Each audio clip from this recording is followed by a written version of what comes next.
Hi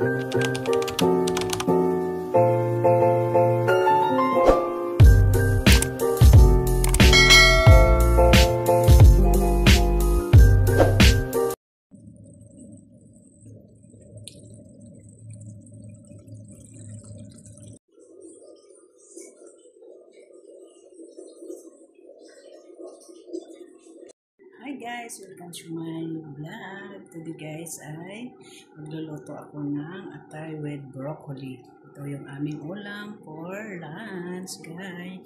Gasamahan niyo ako guys sa aking pagluluto. Okay guys, balikan ko kayo at anuin ko muna yung mga kailangan, mga sangkap ng kailangan na pagluluto ko guys. Tapos babalikan kita guys. Ito na gaya ang aking sangkap na aking pagluluto. Ito yung atay guys. Pinakuluan ko na tong atay guys. Ito yung carrots. Ito yung aking onion. Tapos yung aking garlic to guys. Ay. Yan garlic yan guys. Tapos ito yung broccoli ko guys. Tapos lagyan na natin ng oil ang ating kawali guys. Hintayin muna natin uminit yan guys ha. Para ilagay na natin ang ating mga sangkap.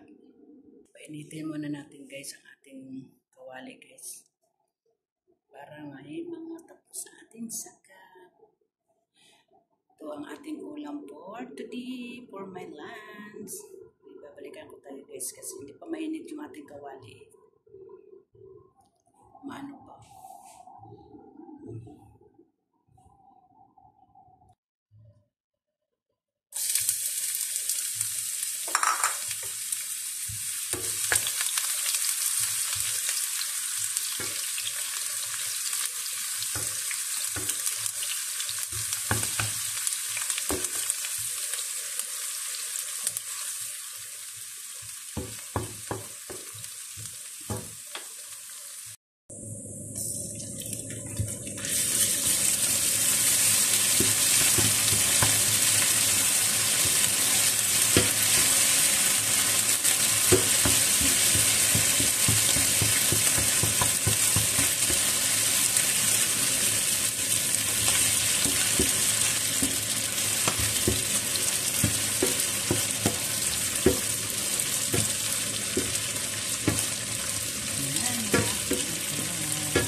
lutong broccoli with atay ng manok.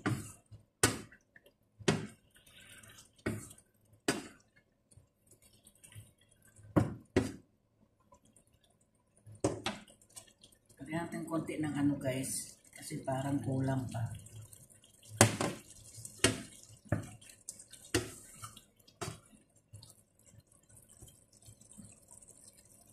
Ayan na guys, luto ng ating gulay.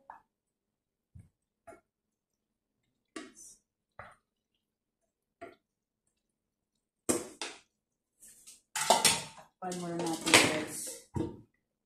Takpan muna natin para maluto. Mga 10 minutes lang. Kasi yung broccoli kasi, inanuhan ko na ng mainit na tubig. Parang binabad ko siya para mabilis siya maano. Kasi yung atay kasi nilaga ko na. Kasi para mawala yung lansa. Ngayon mga 20 minutes. Ano natin, 20 or 10 minutes. Try, tingnan natin maya-maya pagka maluto na siya. Okay? Balikan ko kayo guys. Buksan natin guys. Kasi pangit kasi yung broccoli lutong-luto na guys. Tingnan natin ang ating niluto. Ang ating, tikman natin guys kung okay na ang ating luto. Wow!